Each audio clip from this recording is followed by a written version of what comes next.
Welcome into Peoria Sunday Morning League playoff baseball here from the East Side Center.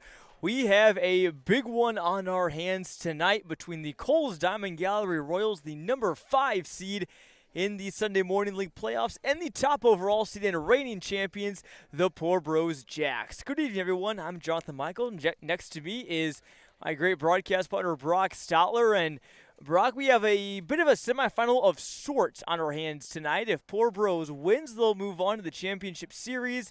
If Kohl's wins, they'll come back and play in a winner-take-all game to move on to the championship series tomorrow. And if the Royals are able to get it done and force a Game 3, that will be the third game these teams have played against each other this week, as Poor Bros got the better hand of the Royals on Monday in a 5-3 victory behind RBIs from Horcham, Brecklin, Jansen, and Hoffer. Tanner, Dunn, and Welker had an RBI each for the Royals, so looking to force Game 3 here tonight, John. Should be a good one. The Royals come into this one at 13-12. They were 11-11 in the regular season. Poor Bros comes in 17-7. They went 15-7 in the regular season. Again, the Jacks won their first 2 games. They dispatched the Firehouse Pizza Expos pretty handily on Sunday, and then on Monday they took down the Royals. Royals, though, came back and beat the Tin Lizard Titans. They eliminated them yesterday. So now these two teams rematch here on Wednesday. Again, Royals are looking to flip the script after a loss. The Jacks, though, a little bit of a difference. They're enjoying a day off, whereas the Royals, they're playing their 4th game in 4 days. Yeah, absolutely. That was one of the things I was going to mention, John. Yeah, you just how fresh is that Royals pitching staff tonight after having to work pretty hard this entire week. You definitely think the pitching advantage just in terms of rest goes Poor Bros' way. We shall see how it all plays out. We'll get things going here with the Royals. Their starting lineup tonight looks like this. It'll be Aiden Parkins, Cole Tanner, Mikey Dunn, and Easton Steck. And then Brian Cummings, Clayton Welker, Toby Turnquist, Colin Delaire, and Connor Drowned for the Royals. On the mound tonight for the Jacks and throwing a first pitch strike, it's Bryce Brecklin, pitcher out of Mid-America Nazarene, and he has been an ace for this Jacks team. 4-1 with a 1.58 ERA and just over 35 innings. And the Royals tonight, their starting pitcher, we'll see him later. It'll be Dunn. Again, he's doing a little bit of double duty, pitching and hitting as the DH tonight. Brecklin gets a breaking curve in there for strike 2. I think that's a first for me in my experience with the Sunday Morning League this year, John. Usually that DH spot filled by somebody else, but Dunn able to step up to the plate, literally swing the stick. That one is hit slowly over to the left side, and Parkins came up a little gimpy as he was running down the first, grabbing his hamstring, and that perhaps hampered him a bit. And Bryce Brecklin's brother, Brady, over at shortstop, over to fire across first and get the first out of the game. And then it'll bring up Cole Tanner, the utility player, but playing center today out of Eureka College.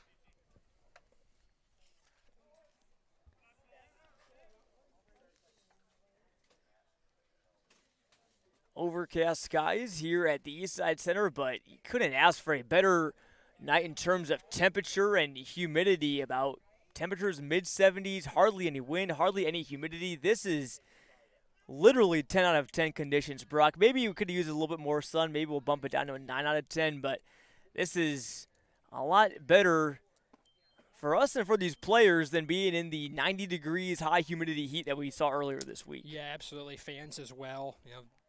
Make it very enjoyable to just sit out here tonight, catch a good ball game, and not have to worry about sweating or getting up to go to the concession stand to keep getting water. Certainly true. This one hit hard to the left side, but up with it is Noah Chase. He goes across the diamond, and Brecklin's got 2 straight ground outs to start this game. And I'll bring up Dunn, who we talked about earlier. Good pitcher, good hitter as well for the Royals, hitting .309 with 4 RBIs this season. More walks than strikeouts at the plate, always a good thing. On the mound, it's not a good thing, but thankfully Dunn has more strikeouts than walks in that regard.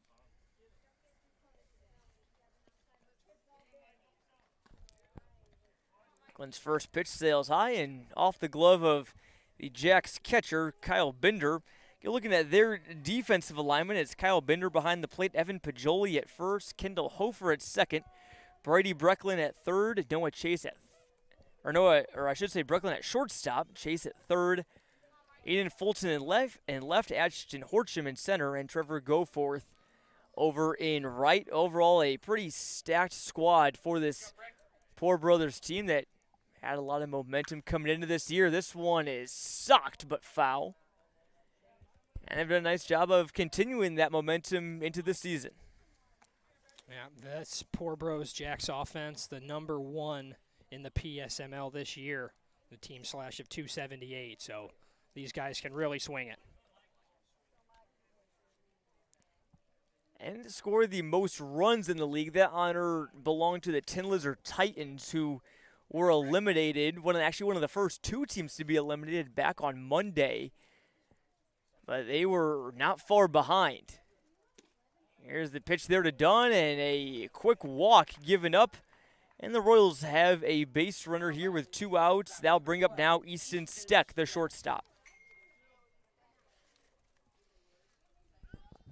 Steck, the team leader for the Royals this year in batting average at .321.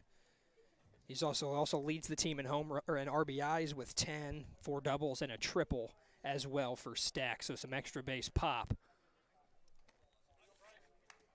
at a number 12. Infielder out of University of Illinois Springfield, the Prairie Stars.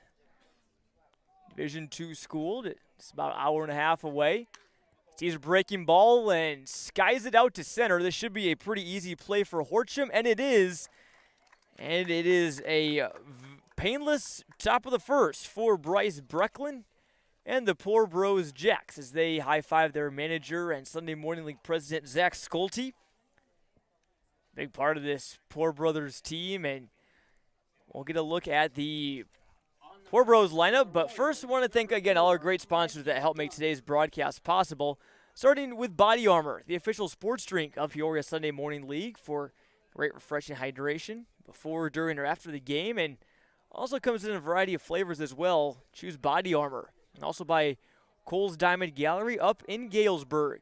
For all of your jewelry needs, head on over to Kohl's. And also by Poor Brothers Tap Room up in Peoria Heights, the purveyors of craft since 2015. Poor Brothers has all sorts of selections of craft and tap beers on hand, and great atmosphere as well. I thank them for their support of the Jacks this season. And so we're going to look here again, heading on to the bottom of the first. So far this week, Brock, we've seen 2 games relatively low scoring. We saw a 4-1 win by these Royals on Sunday, and then we saw a 5-0 win by the Cruisins Reds over the Miller Lite Falcons on Monday, who will be playing the second game of our doubleheader right after this at 8 p.m. Yeah, absolutely. Been some nonstop action. Seen some really good, even in that Cruisins Miller Lite game, both starting pitchers really did put on a show. I know the scoreboard won't show it, but it's been some really good pitching. It was an impressive home run in that game, so really just getting started here. Been an impressive week of playoff action here. It's been a fun one for sure. 4 out of 8 teams remaining. Yesterday's eliminated teams, the season came to an end for the Brienzo's Orioles, as well as the Move Smart Mariners, if I'm not mistaken. As here is Ashton Horcham, the lefty, to lead it off. Horcham was a second-team all-conference player this past season, where he hit .304 and had an OPS of over 1. Looks at the ball there as it just gets past their catcher, Connor Drowns, who played to the infield when we saw the Royals on Sunday, but behind the dish tonight. You mentioned Horcham John batting .304. I'm sure the Bradley Braves are going to love to have that inserted into their lineup next year.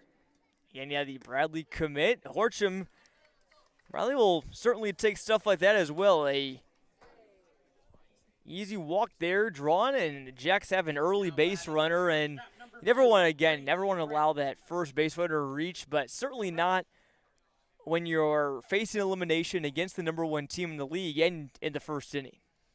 Especially when a guy like Horchem's got 12 stolen bases on the year as well. Just really not a guy you want to allow get on base with an opportunity to run. He had 3 stolen bases in that game Monday against the Royals, so very familiar with the pop time of the catcher. Round has got to be ready as here's Brady Brecklin, and he socks one to left. Easy single there. Brecklin has done that quite a bit this season. His 27 hits lead the team and are #2 in the entire league. So now with 2 batters on and nobody out, it'll be the big slugger and first baseman Evan Pajoli out of Olivet Nazarene. And he knows a thing or two about delivering with runners in the scoring position as well. 13 RBIs this year. 8 walks as well for the big fella, so good eye on him as well. Got to be patient. Dunn looks back at second. Pajoli squares to bunt. Called strike there. We had the same conversation, I believe, if I'm not mistaken, on Monday, Brock. Again, Pajoli, a big slugger, can certainly hit the ball a long way. With a guy like that, nobody out, do you bunt here or do you swing away? Well, looks like Julio wanted to bunt that first one. I really like the idea. And we're going to bunt it here. Dunn is going to hesitate, throw to first, but it's offline. The Jacks are going to score. Maybe the bunt was the play. Brecklin, a hard turn at third, but is held up. And Pajoli reaches second, so call that an E1, and Porbro strikes first. What a bunt there. Maybe caught the pitcher Dunn off guard there, off the mound. A little bit of miscommunication between him and the second baseman, who did just come into the game, too, by the way. Number 5 at second base, that's Landon Hidden. He came in for Parkins, who left the game after that first at-bat. A little bit of miscommunication there. Good hustle by Horchem and Brecklin around the bases. Horchem scores. Brecklin winds up at third. So, again, that what looked like a kind of a pulled hammy there from Parkins is going to take him out of the game. Yeah, that's a big loss if he can't play today for the Royals. He had a double, 2 RBI, 3 walks yesterday. That ball gets behind Rounds. Run is going to come across and score. And Pajoli moves over to third. Again, Brock said it again earlier this week. You can't be having those mistakes, especially in the playoffs, because this is where it's magnified. Yep, absolutely. Let me see the Jacks take full advantage of 2 mistakes here by the Royals in the first inning. The throwing error and then that one getting by the catcher Drowns. Nice early 2-0 lead with still nobody out. Not entirely on Drowns. The ball took a tough skip in the turf before it reached the plate. And remember, we are playing on turf, so that ball is going to bounce up a bit more than it would on the dirt. At the field next to us, Dave Rogers Field. But we've since moved over to the turf for at least the last 3 of our games here this year. Curve ball just doesn't break and high and outside for a ball.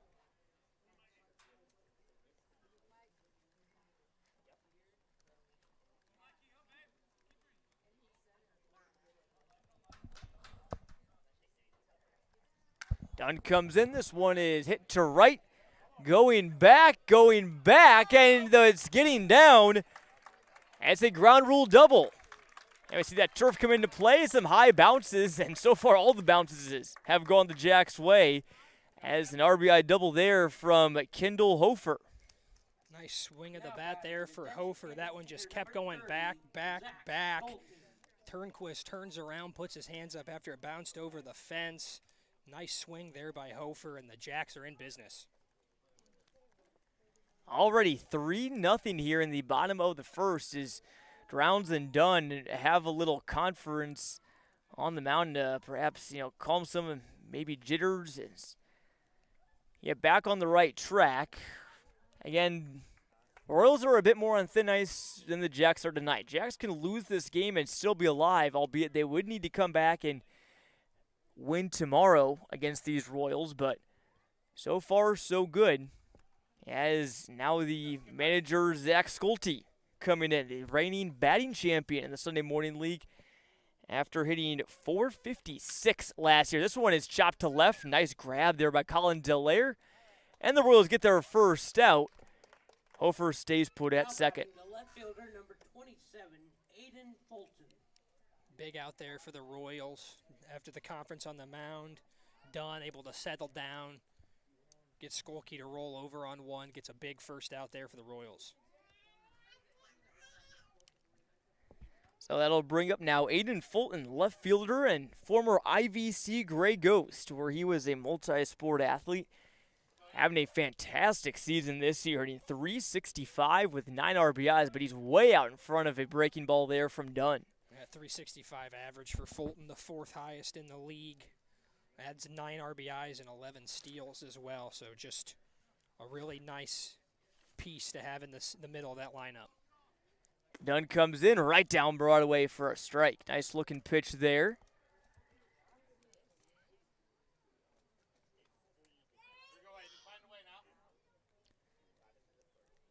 If you're Fulton again, big opportunity to at least move the runner over, but Hofer's got some fairly solid speed. That one popped up and out of play.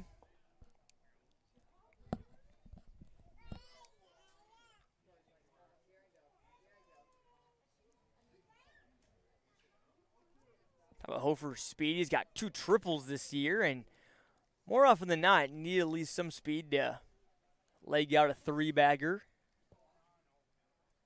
Dunn again, gives him a look. Hofer dances around a bit. That one also bounces in the turf, and he'll take third. So, seen a couple pitches from Dunn bounce in front of the plate, and just on this turf field, it hurts you just a bit more, Brock.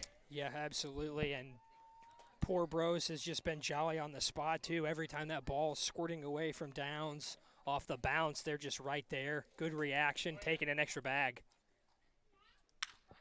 This one hit to the left side. We're going to have a play at the plate. The throw is in time, but not being able to held onto by Drown. So it'll be a fielder's choice for Fulton, but everyone is safe, and the Jacks put up their 4th run here in the bottom of the first. You really can't ask for much of a better start so far. Yeah, no, absolutely not for the Jacks. Beautiful. You see the advantage of taking extra bases when you can there. A ground out gets a run in.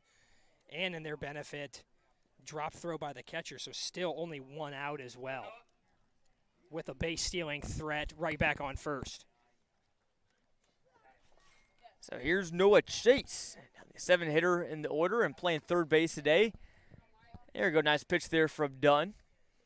And that was a nice, quick decision by Delaire, that third base there for the Royals, too. Fielded it clean. Nice throw there, but with the runner sliding in, maybe blocking Down's view, that's a real tough play between third baseman and catcher, and especially to get the tag down as well, John. That was going to be a tough play either way for Delaire over there at third.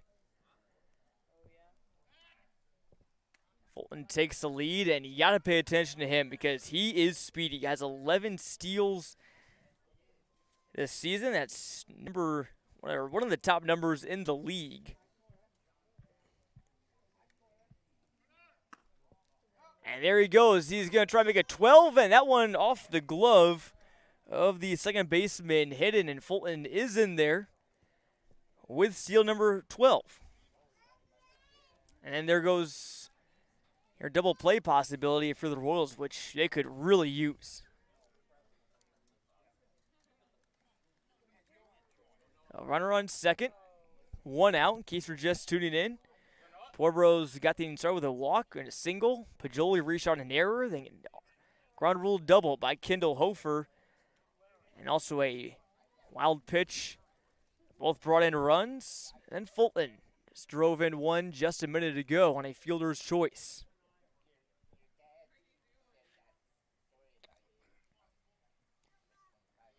Dunn fires. This one popped straight up, straight away. And coming on is Tanner. He'll make the catch, and the runner will not advance.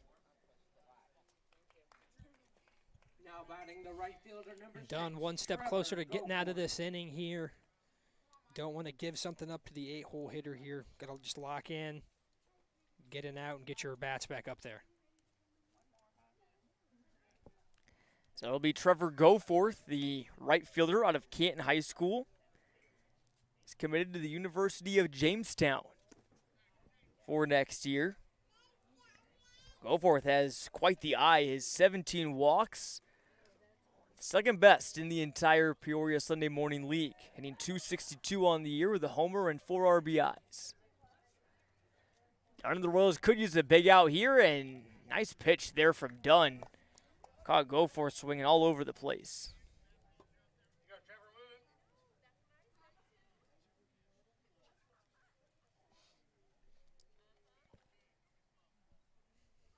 One and one, and Dunn steps off the mound.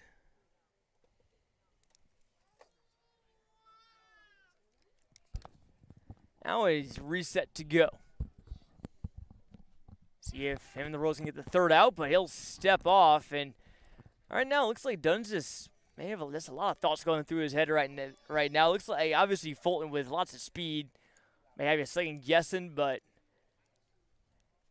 looks maybe just ever so rattled out there, just a tiny bit. Nice pitch there, though. It looks like he shook it off before that pitch there. A nice one to get ahead on Goforth.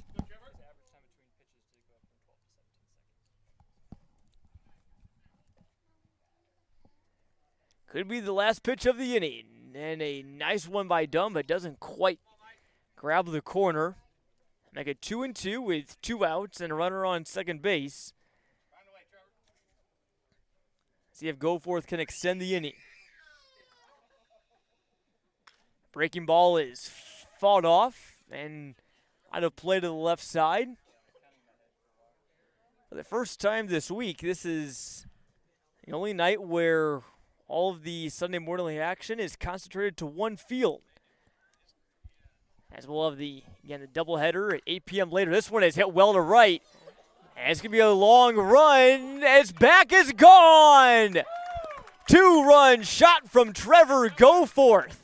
And the Jacks are all over the Royals here in the bottom of the first. Goforth's second home run of the season. And John, you were talking about the eye. He showed it there. Battled, laid off some pitches, fouled some tough ones off, gets one he likes and does not miss it. Deposits that one out there in the berm in right field. What an impressive swing of the bat there for Goforth. And it is all Jacks here early in this first inning. Not the first inning that Mike Dunn and the Kohl's Diamond Gallery Royals expected. And we talked about, you never want to lead off with that leadoff walk, and ever since then it's just snowballed from there. Mantra right now is get back in the dugout. We'll see what Kyle Binder, the Jacks catcher, has to say about it. This is the 9th at-bat of the inning. Should say 9th plate appearance. Horcham's appearance doesn't technically count as an at-bat because it was a walk.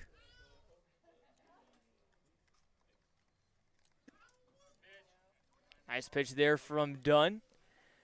Now 1-2.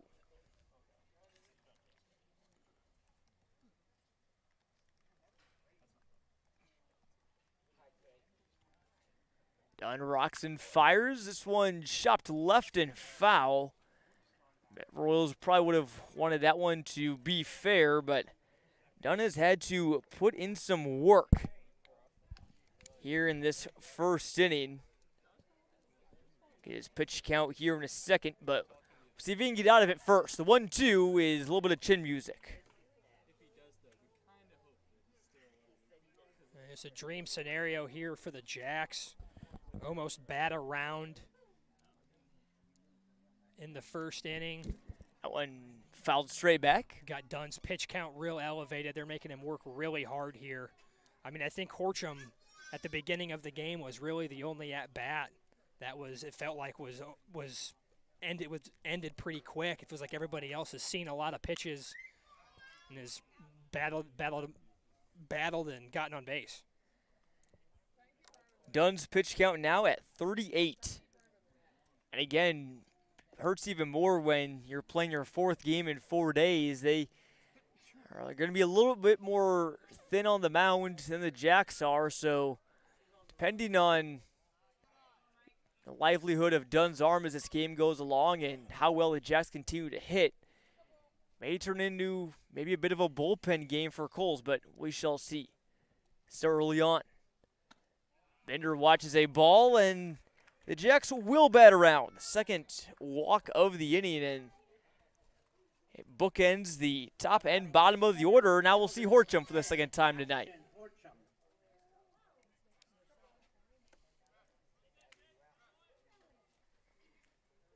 We'll get a pinch runner here on first base. That's Jake Stewart, a former Clutch Sports Media legend in his time at Washington. We saw him all over the place. The football field, the basketball court, the baseball field. Nice pitch there from Dunn. Settles in for a strike. Stewart now is playing baseball, though, at ICC.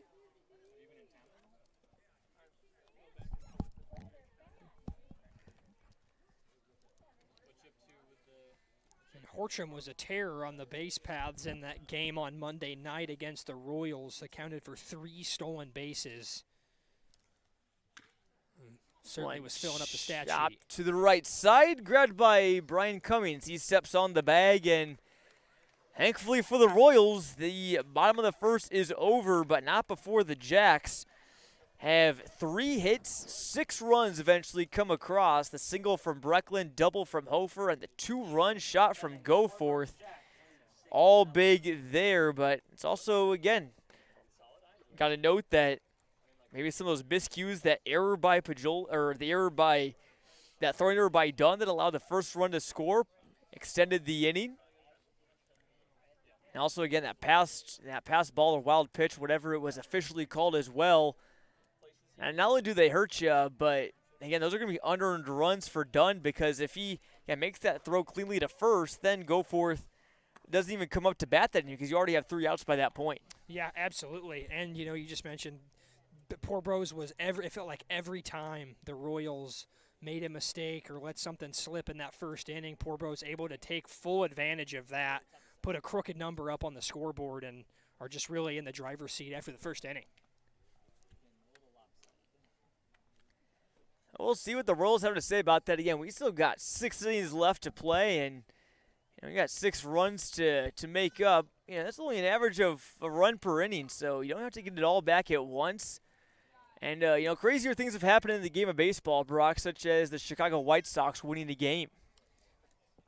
Yeah, that was some big news. I got a ESPN breaking news alert notification last night for that, so I'm a Cubs fan, so I'm just glad that we avoided the White Sox before that losing streak was over, because it always feels like they play us tough. And to see the Cubs be the team give up the winning streak or the losing streak would have been really disappointing. Oh, I'm a Cardinals fan, so the AL Central is not really on my radar too much. As we see Brian Cummings, the first baseman for Kohls. This one chopped over to the right side, grounded into the glove of Hofer. Fires it over for out number 1, and lots of ground outs so far for the Royals. We've seen 3 of them and just 1 flyout so far. As Clayton Welker comes in, he's the Royals manager as well, so both managers in the starting 9 for both teams. But, Welker can easily make the case that he deserves to be in there because he's hit pretty well this postseason. He's 2 for 5 with 3 RBIs. Nice pitch dropping in there from Bryce Brecklin.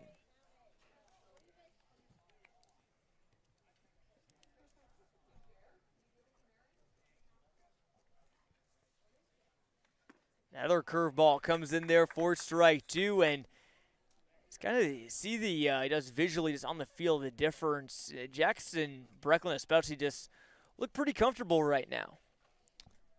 Yeah, absolutely. He's in cruise control so far. Has just really had his ace stuff so far as he gets his first strikeout of the evening there on Welker. He doesn't mess around.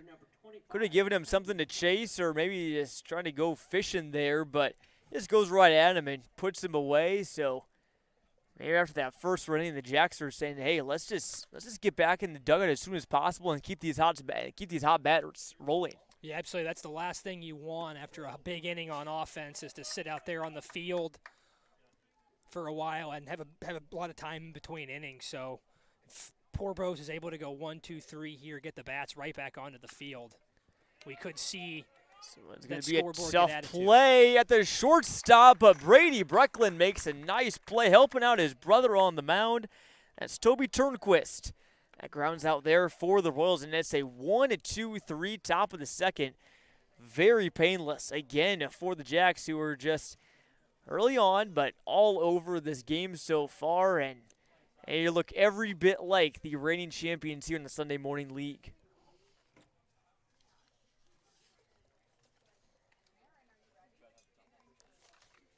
I thank all of you viewers for tuning in today. Jonathan Michael here alongside Brock Stotler. This is our 7th and 8th and final games that we'll have of the Sunday Morning League this season. It's been a pleasure to be back here for the second straight year, and lots of fun times, especially, again, our first time doing playoff games. We did 8 of them in the regular season last year, but it's always more fun when there's something on the line, especially these elimination games. There's kind of maybe that, maybe, I don't want to say tension, but there's just kind of that air of importance hanging in the air a little bit more. Yeah, absolutely. You know, you just feel it a little bit more. You can tell everybody's on the edge of their seat, a lot of tension. You know, these are the games that you really enjoy getting to get out here and call and enjoy as fans. Again, very nice crowd here in person tonight, but wherever you're tuning in, thanks for spending your Wednesday at night with us. And if you are in Central Illinois, especially around Peoria, I'd suggest you maybe go watch on your phone or laptop. Go watch on the porch. It's a beautiful night outside. Mother Nature really blessing us here tonight, and maybe she's looking out maybe a bit more favorably on the Jacks as they lead 6-0 here over the Kohl's Diamond Gallery Royals.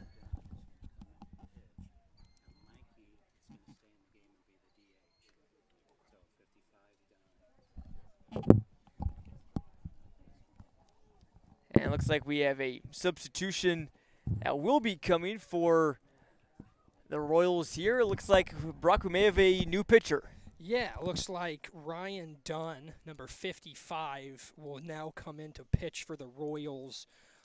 Mikey Dunn, the previous starter, will stay in the game and DH, though. So you do still get to keep that bat for Dunn in the lineup for the Royals. So at least a little bit of a positive there, John.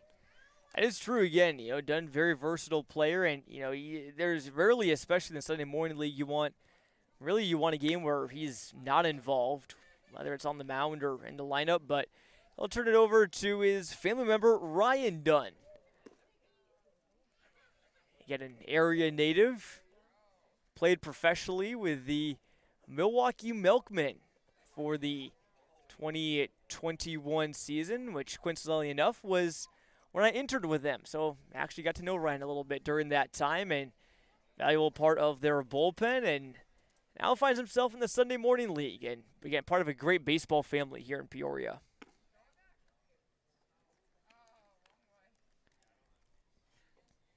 You said the name was the Milkman, John? Is that it? Yes, the Milwaukee Milkmen. You gotta love minor league baseball. A relatively new team. First year was in 2019. Part of the American Association Independent League, which now is technically MLB Partner League. So kind of more pathways and makes it more likely for players that are in those leagues to get their contracts picked up by a major league organization. Usually not heading straight to the majors, but a lot of those guys make the jump straight from independent ball to AA or AAA even. Something about minor league baseball, John. I think Major League's done a really good job of getting that system just pretty well done, and I mean, do a good job of getting people drafted, getting them through all levels of the minors, and then eventually up to the big leagues. I think the names in minor league baseball, just the team names, are some of my favorites. Oh, they're absolutely amazing. Brock, what are some of your favorites that come to mind right away? I'm very curious, and I think our viewers must also know as well, as Brady Brecklin comes up to bat and laces a single to left field. So I know most of these from MLB The Show, but I know like the Rocket City Trash Pandas are pretty good. The Toledo Mud Hens is another pretty good one. just real unique. I think the logos and some of the hats that they have they just do a fantastic job. Some of those minor league teams. Some ones that come to mind for me: the Amarillo Sod Poodles, the Hartford Yard Goats, the Binghamton Rumble Ponies. There are three that stick out to me. The Modesto Nuts, also a big one. That's a definitely a collectible ball cap for sure. As Pajoli comes in and reached on the error first time, and looks like a ball that just missed the zone low there from Dunn.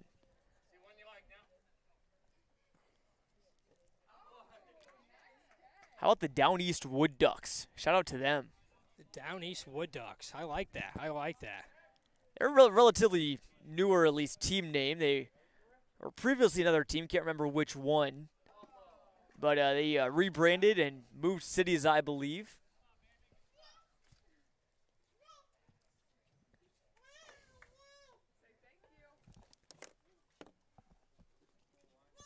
Makes the Peoria Chiefs sound pretty mundane. Yeah, I mean, honestly, you look at that, Chiefs. Yeah, that's one of those names that's pretty common, but I mean, still a cool logo, cool mascot. But yeah, you see the name like the Chiefs, and it almost doesn't fit for minor league baseball, with as wild as some of those are. I think the Chiefs though are pretty good. Don't see it around too often. And again, like their branding, now they have the Homer the dog, and kind of the Fire Chief theme to it. Also a big fan of their powder blue uniforms when they break those out as well. So, and again, bias coming across here, but fact they are Cardinals affiliate too. So, I just think any team that wants to do the baby blues should just get to go ahead. Those have just such a classic jersey, and I mean, I feel like I've seen a lot of them, and not a ton of them have been done poorly. Oh, they really haven't. As Pajoli, a big swing and miss there for strike number 2.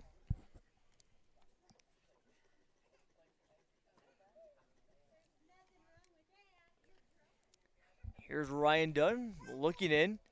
Reckland taking his lead. He could run, and Dunn knows it. Fires back to first.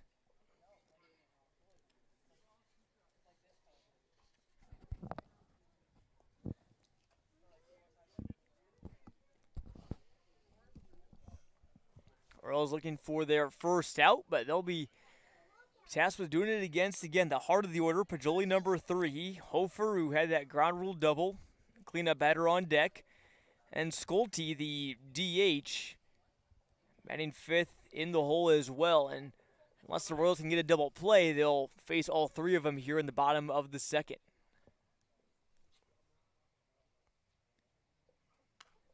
Dunn fouls that one back. I should say Pajoli fouls it back.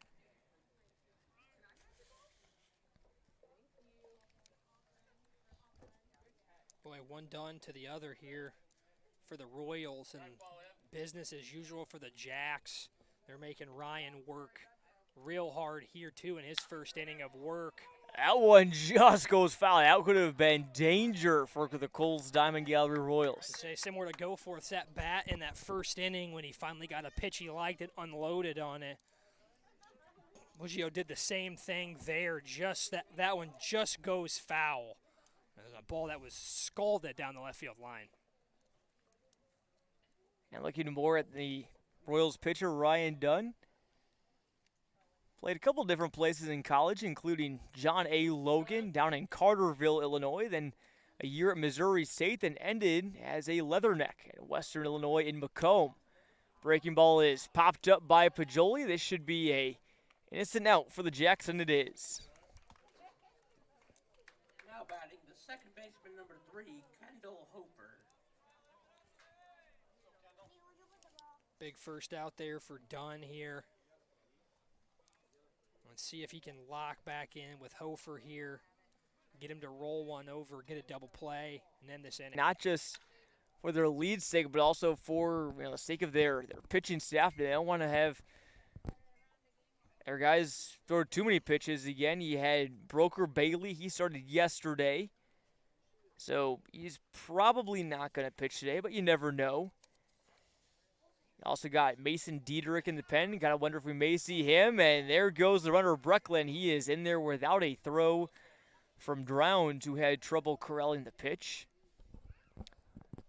Yes, again, now that double play possibility, not all gone, but significantly lower now with a runner on second and one out. On fires in, one high and tight. And this one's popped up, and Hofer already walking back to the dugout says, no need to run that one out. It's going to be caught by Hidden, and it was. It's just been some controlled chaos on the bases so far tonight for Poor Bros. Couple stolen bases, able to take some extra bases on ground balls, took advantage of an error, so just controlled chaos on the bases. Done a good job of not running into outs as that one gets away from Drowns yet again. I've seen a couple balls get to the backstop for the Royals here today. Again, Drowns played in the infield at least when we saw him on Sunday, and behind the dish today, no Braylon Smith, who was the, again, just comparatively speaking to Sunday when last saw him. No Braylon Smith in the lineup for them today. He was there on Sunday, Monday, and Tuesday. That one, it rides in on Schulte and hits him. Can't do that to the league president. I don't think he's going to lower any sanctions on Ryan Dunn. That one just lost control there, but runners on the corners now and one out. Yeah, painful walk to first base there for Mr. Prez, but he wears it. Good sport about it. Nice high five there with his first base coach. He's ready to go.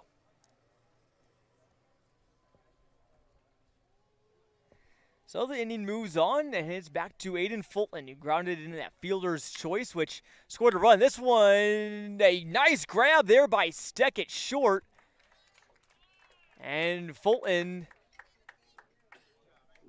out at first, or no, safe rather, excuse me. My apologies there, and run in Brecklin comes across. So now Fulton 2 RBIs on the day, and it's 7-0. Well, a nice game that Fulton's putting together so far. Nice piece of contact there. Hit it just soft enough and far enough away from Stack that all he can do really was slide. Throws a late throw to first base. But nice athletic play by Stack just to even keep that one on the infield. It was a phenomenal grab just to, again, keep it in there, but unfortunately the result is about the same as it probably would have been if the ball would have got to the outfield. Again, to no fault of Stecks. That's just a tough play to make as Noah Chase comes in, flew out to center his first time up.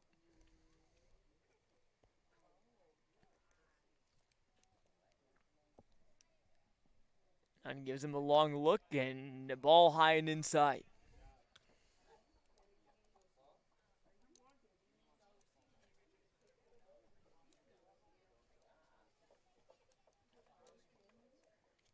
Chase trying to keep this inning going here for Goforth. We had the big 2-run homer back in that first inning.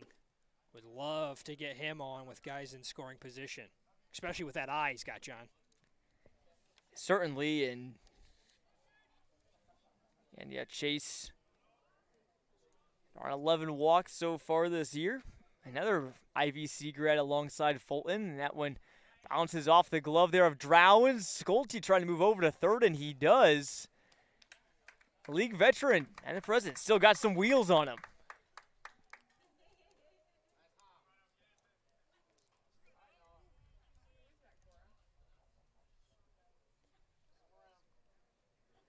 This one has been all Jack so far, and Royals going to need to stop the bleeding sometime soon. Otherwise, they could be looking down the wrong end of a mercy rule potentially.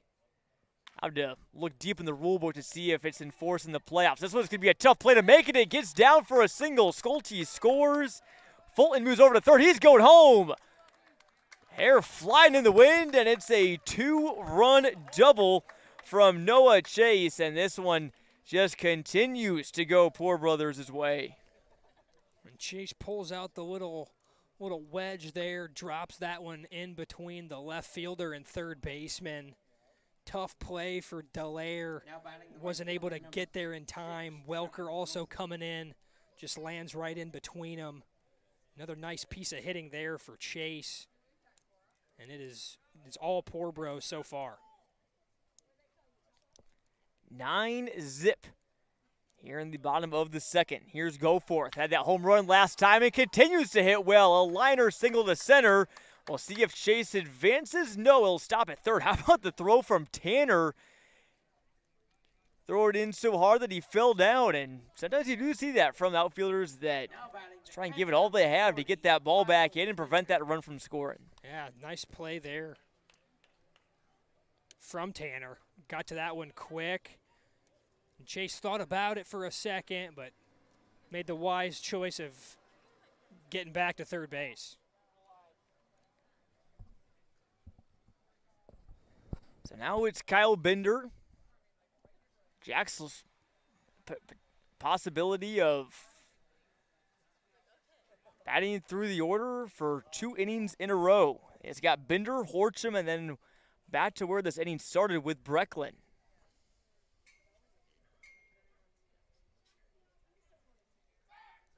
And throw back to first. Runner dives back safely. Again, on the flip side of the coin, tough to see if, again, you're the Royals. They were a team that, kind of made a bit of a playoff run last year. They, finished about middle of the pack, about 5th or 6th, if I remember correctly, and kind of made their way through the bracket a little bit after losing a game early on, and ultimately we're not that far off from reaching the championship series. And unless they can really get on their horse here soon, looks like it could be the same case again here this year, but see what their bats can do. The next frame is Goforth now moves over to second. Nice pitch there by Dunn, though. Got Bender way out in front. And then just, like you said, more heads-up base running by Goforth immediately. Swiping second base. Pitch comes in, swing and a miss there from Bender. That'll make it 1-2.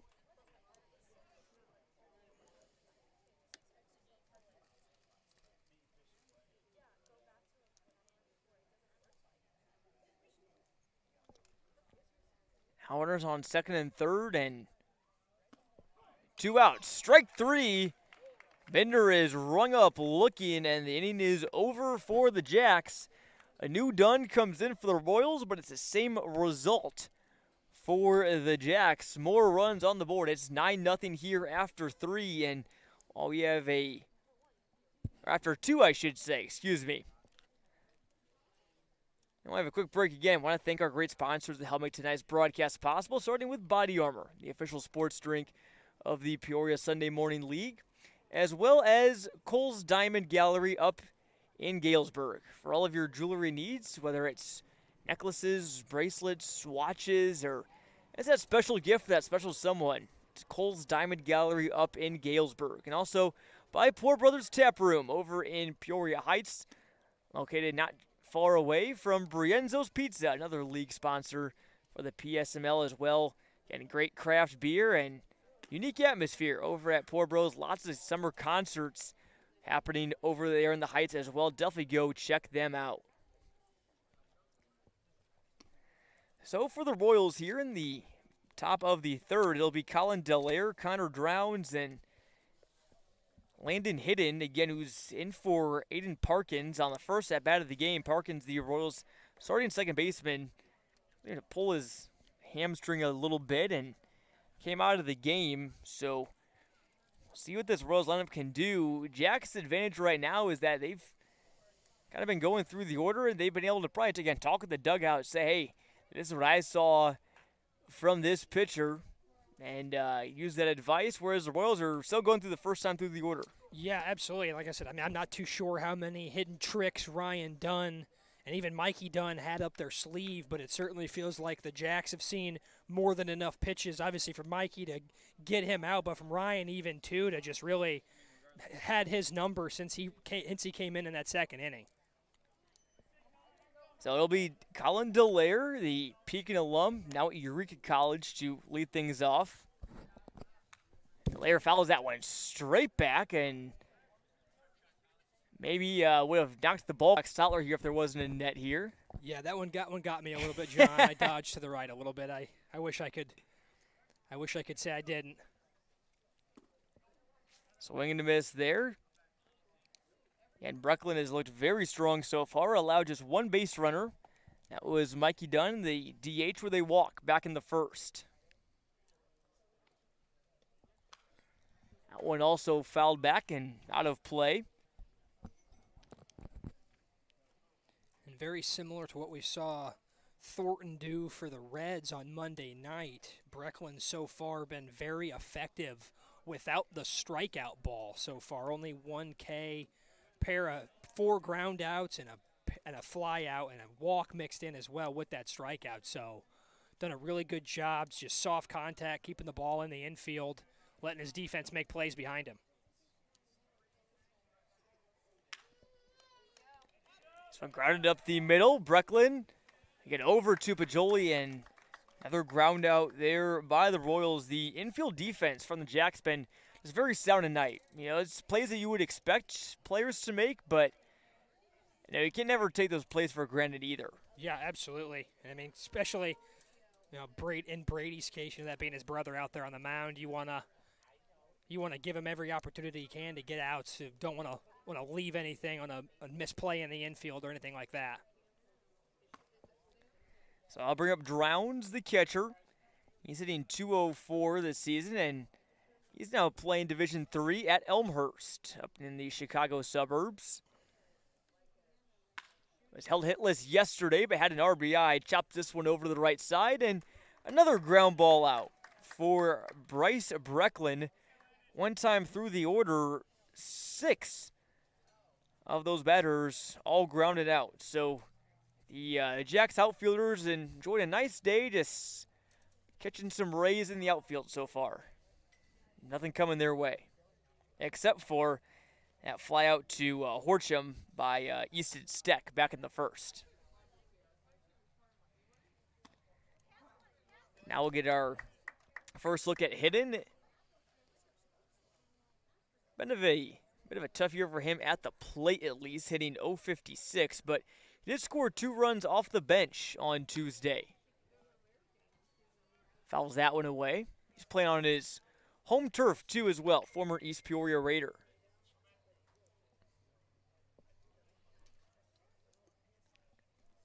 See if that maybe sparks him here, gets him going, can get on base here with 2 outs, maybe try and start a mini rally here.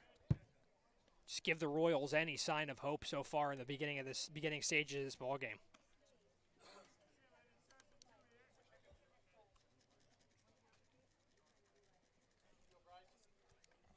And the Royals just could use some base runners just to kind of, get the train going. You see, freight trains, when they start up, they're not always going 50 miles an hour right away. It takes them a while to get going.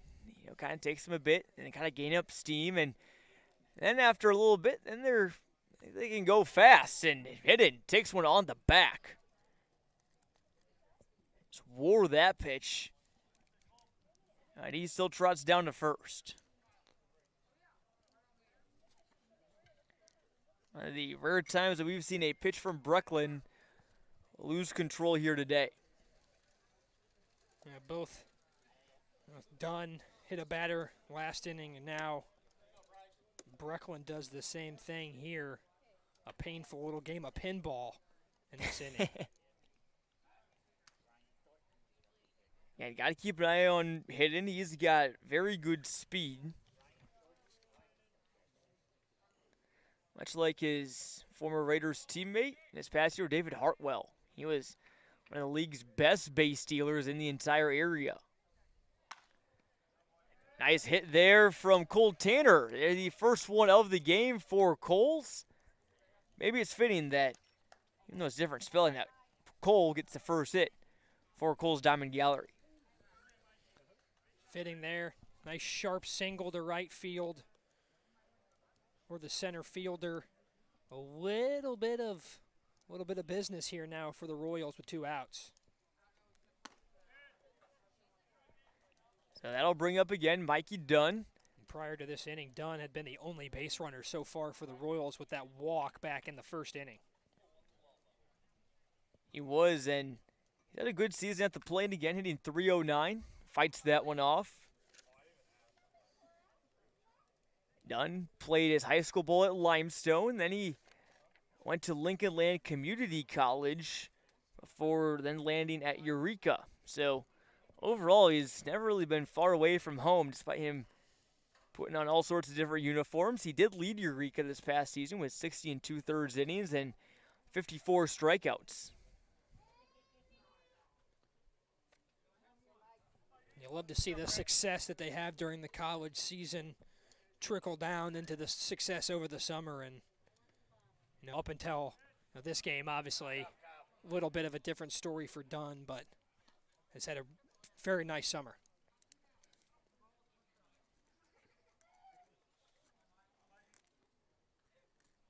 Again, we can't let this. I want to let the one game overshadow the fantastic summer that Mike Dunn has had. This one has popped up over to the left side, and making the play is, I believe that was Chase over at third. Not much room to spare. So 2 base runners for the Royals. Nothing becomes of it, though. We move on into the bottom of the third. Jack's holding a big lead here over the Royals. Again, in case you're just tuning in, Poor Bros is racked up. We'll count them 1, 2, 3, 4, 5, 6 hits. 2 of them have been doubles. 1 of them have been a home run. They scored 6 in the first, 3 in the second. And they've also taken advantage of a couple stolen bases, an error, a couple wild pitches / pass balls as well. So a lot of stuff have gone their way. And if they can just tack on 1 more, then we're bringing in the conversation of a potential mercy rule win here. But we do have to complete 5 innings before that, though. So definitely job is not done. Not done.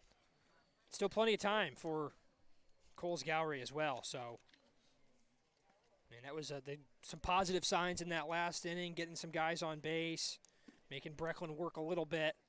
Just got to keep stacking good at-bats together.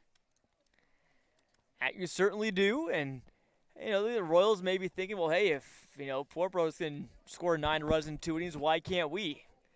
A team that it didn't score a ton on offense this year, but it could score runs when needed, and they have had a couple of big performances at the plate this season. And I think it's a team that did improve overall in terms of offensive output, at least compared to last year. Much like the Royals in real life, John. Improvements on the offensive side of things.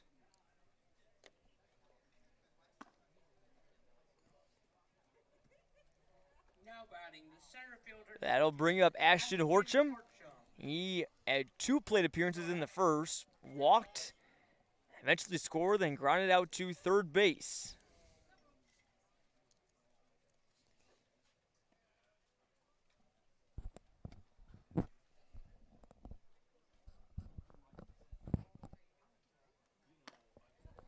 First pitch is a ball outside. Again, I want to remind folks that we do have a doubleheader coming your way tonight. We'll have Cruisins and Miller Lite, 2 longtime Sunday Morning League powers, duking it out at 8 p.m.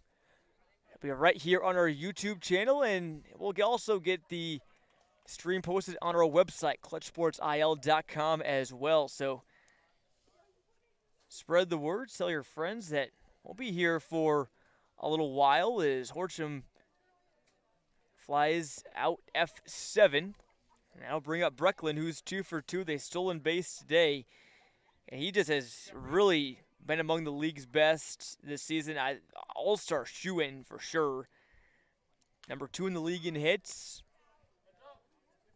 In average, he's number 6. Scored some of the most runs in the Sunday Morning League and also among the top 3 in RBIs as well. And he was the 2020 Sunday Morning League MVP, so maybe certainly in the conversation for that too. About to say, maybe looking to slide that one over, make some more room in his trophy case. This one, a little bit of a kind of a tough play, and it eats up Delaire, who tried to barehand it. And Brecklin is on with his third single in 3 innings. Boy, if Delaire was able to make that play there, John, on the barehand, I think that would have rivaled among some of the better plays we've seen, at least when I've been in the booth with you this summer. That would have been incredible barehand on a short, shallow chopper right down the third base line. We saw some great plays in the field by the Royals back on Sunday, and one of them was from third base. Delaire was not at third. I'll have to double check on who it was.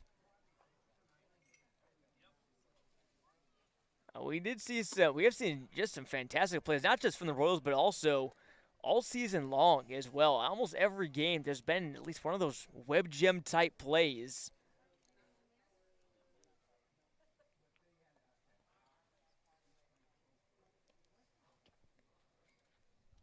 As Pajoli comes in, reached on an error and also popped out.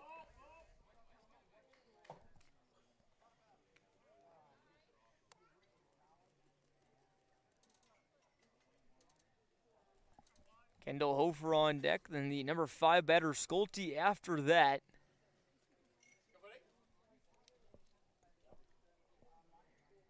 Against the Royals on Monday, Pajoli went 1 for 3. That one also a base hit there, so he'll continue his little hit streak. And again, Royals, we got one out. You got double play possibility here. Haven't been able to take advantage of it in different innings. We'll see if it maybe turns the tables here in the third. Absolutely. In the previous 2 innings, every time Porbro's able to get guys on first and second, something went wrong for the Royals. Allowed a guy to come in or take another base. Let's see if they can limit the motion here and keep those guys stranded.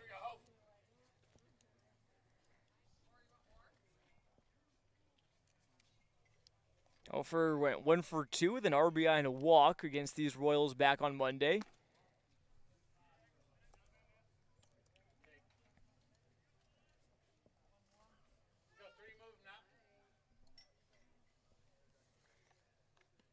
Interesting for the Jacks is I don't believe, and kind of furthering all the good things going on for them right now, I don't believe that they've thrown Vinny Masaglia yet this postseason. I'll have to double check on that. Masaglia, former Southern Illinois Saluki, who's put up some really good numbers this year, and him and Brecklin are kind of the team's aces. So, yeah, Brecklin today, but if you can win, you can go into the. So we're gonna have what a play there! Rounds airmails the throw to second. And Brecklin moves over to third, so it's just been that type of the game for the Royals. And Drowns had the right idea there at the beginning, running both the runners back to first and second. But he tried to make a play down there at second base. And the Jacks take advantage, swipe another base. With an extra base there, and now they got runners on the corners. Still double play possibility. Here's Kendall Hofer, the former player at Viterbo, but he strikes out for out number 2. That's a big one there for Ryan Dunn. And just the second Jack strikeout of the day, despite that being their 22nd batter that they've sent to the plate so far. And just the 3rd strikeout on the season in general for Hofer, so a really tough guy to strike out. Nice pitching there from Dunn to sit him down. Some nice off-speed breaking stuff. So now here comes Schulte coming up after being hit by that pitch. Back in the second. Wears no batting gloves, but doesn't matter much to him. Hit .268 this past year, and back in his high school days, he was a Washington Panther, and you can kind of see that influence on this Jacks team. A lot of former Panthers on there, like Jake Stewart. I believe we also saw Brecklin, I believe. One of the players, it actually may have been Hofer, I think, who had that Washington Panthers batting helmet as well. Jackson, though, do a good job of getting players from all sorts of different colleges and different backgrounds as well. That pitch low from Dunn, and the bases are loaded as Schulte tosses the old batting gloves and equipment back to the dugout. Now we'll see what Fulton can do with the 3 ducks on the pond. He's got a pair of RBIs so far. Fielder's choice in the first, and then an RBI single back in the second. So, as well as a stolen base. So Fulton's swinging a very good bat so far tonight.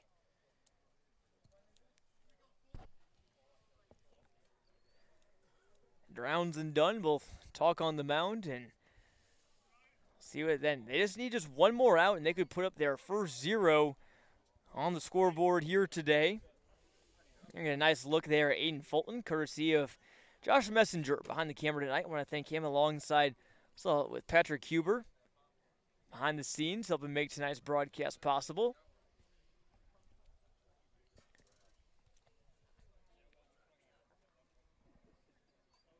Jack's hoping to stretch it to double digits. This one pops straight up and out of play.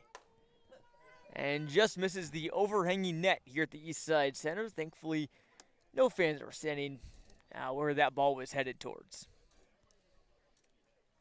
I think it's a good time for a mound visit there before this batter between Drowns and Dunn. Just get him settled in. Had a chance to get out of the inning. Now you just got to lock back in, focus on getting one more out, keeping the score right where it is. Dunn, the righty, comes in. Big swing and a miss there from Fulton. Good pitch there. Dunn, again, not only spent time in the American Association, but also the Pioneer League as well at the pro level. Played for the Billings Mustangs. They got a cool cap while we're on the subject of cool logos and cap designs and nicknames. It's like an M, but the M's are 2 horseshoes flipped upside down, sort of. Okay. Yeah, that's some creative stuff. Overall, it's simple, but it works. I think it's one of the better ones out there.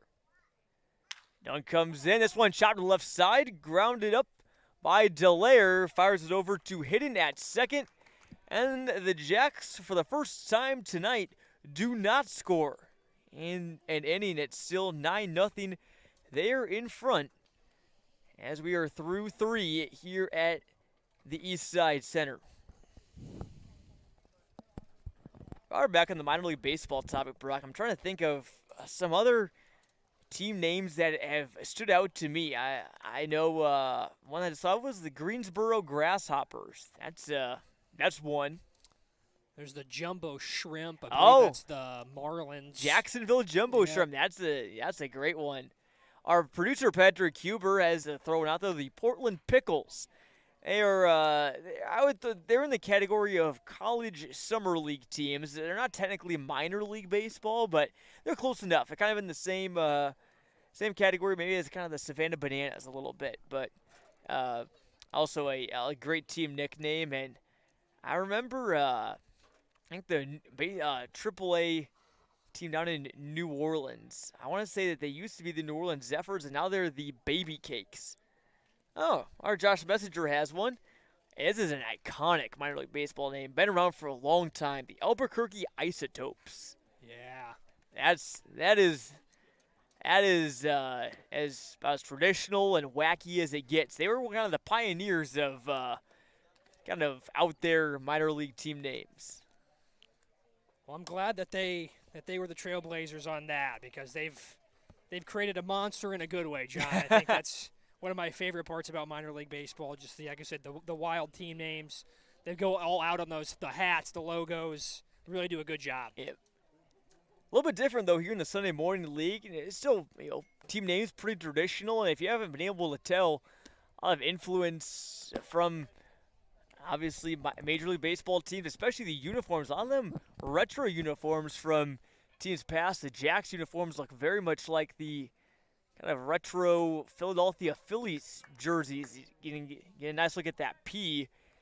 If you saw it up close, it looks just like, kind of almost Mike Schmidt era, 1980s or 90s, whatever he played. I can't remember exactly. Before our time. But yes, before I was born. We'll leave it at that. As here's the Royals now with, and that's a line drive out by Easton Steck. Hardest hit ball that we've seen from Kohl's today, and fortunately for them, the bad breaks just continue as that just went right into the leather of Noah Chase. And you kind of saw Steck there, hammered that one, didn't get the result he wanted, just a shake of the head. And it's just, like you said, John, just one of those games. Nothing quite feels like it's going right for you. Here's Cummings, the tall first baseman for the Royals. Chops it over to the right side. Don't have his height listed on the roster, but if I had to just take a quick eyeball guess, I guess he's at least 6'3" or 6'4". He is what you want in a first baseman. He's a former college player at Ashford University and was a first-team all-conference pick back in 2009. Swings and misses there on that another nice pitch from Bryce Brecklin, who's through 3 1/3 scoreless.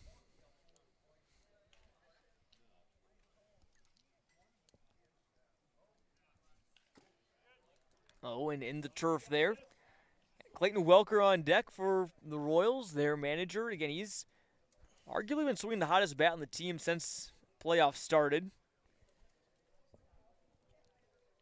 RBIs in their last 2 games. This one flown out to right and settles into the glove of Trevor Goforth for out number 2. Another hard hit ball there for the Royals, too. Unable to find any space out there in the outfield. Now batting the left As fielder, Goforth was right on that one from Cummings. Clayton Walker.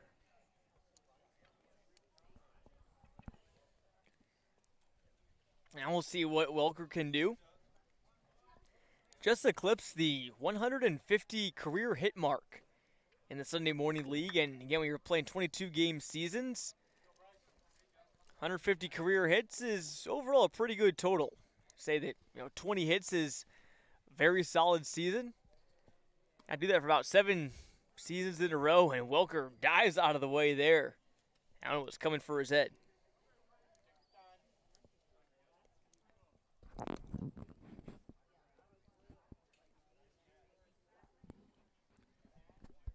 Welker does not have a home run this season, though.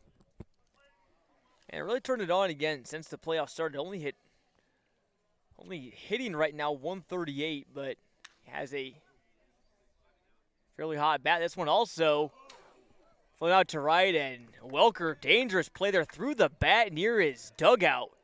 Nearly flew in there. Nearly a scary scene here at the East Side Center. The Royals players are perhaps a bit taken aback by what they just saw there from their manager. You kind of heard the reaction from the crowd there as well as he did that. A little bit of a collective, what was that? Obviously, it's been a frustrating game, certainly for Kohl's. We can definitely say that, and I certainly don't think he was trying to do that or hurt his teammates there. But again, you never want to throw it too hard, especially when it's right at your dugout. Maybe just throw it into the turf next time. Yeah. But either way, on we move into the bottom of the 4th. The bottom of the order due up here for the Jackson. Chase, Goforth, and Binder. And it looks like Dunn is still back on the mound for the Kohl's Diamond Gallery Royals. His 3rd inning of work. Looks like we got a new left fielder as well, John. I think that's 99 JT Kaiser, who would be in for Welker, whose day is done. He's removed himself from the lineup. 0 for 2 for Welker with a strikeout and that fly out in the last inning. And maybe you could just kind of see there again that frustration there from Clayton, unfortunately. And again, just not his team's day. And unfortunately, again, it's an elimination game for the Royals. So perhaps tensions maybe a little bit higher than usual. And it's obviously tough. Royals have had overall had a pretty good season. You don't want to see it end like this. So maybe we'll see if the substitution of Kaiser maybe gives them a jolt of energy. We shall see as we are ready to go here in the bottom of the fourth. Chase has got 2 RBIs to his name, both courtesy of and double back in the second inning. Chase plays at Morton College. He's also pitched a little bit too this year, has a complete game.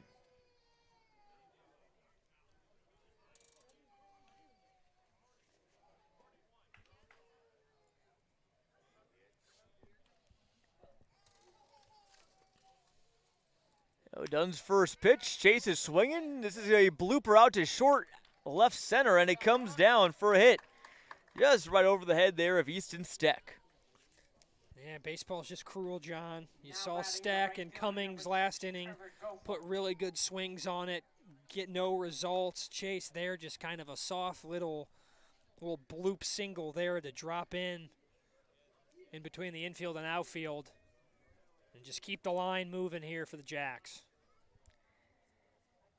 So I'll bring up Goforth. He's 2 for 2 today. Home run, 2 RBIs, I should say, and a single. Squares to bunt. Rounds up like a shot, making sure that Chase doesn't move over to second. Interesting fact about Noah Chase, again, we kind of stood out and both talked about on our notes, is his bio page on the Morton College website says that Noah Chase was not a fan of online school during COVID. And I can't really blame him too much. Few people did, but overall, I'd say I didn't mind it compared to some. It was nice to just be able just to kind of take things easy, go at your own pace maybe a bit more. Yeah, going to school in your pajamas was never never too bad for me, but yeah, certainly can see as big adjustment period.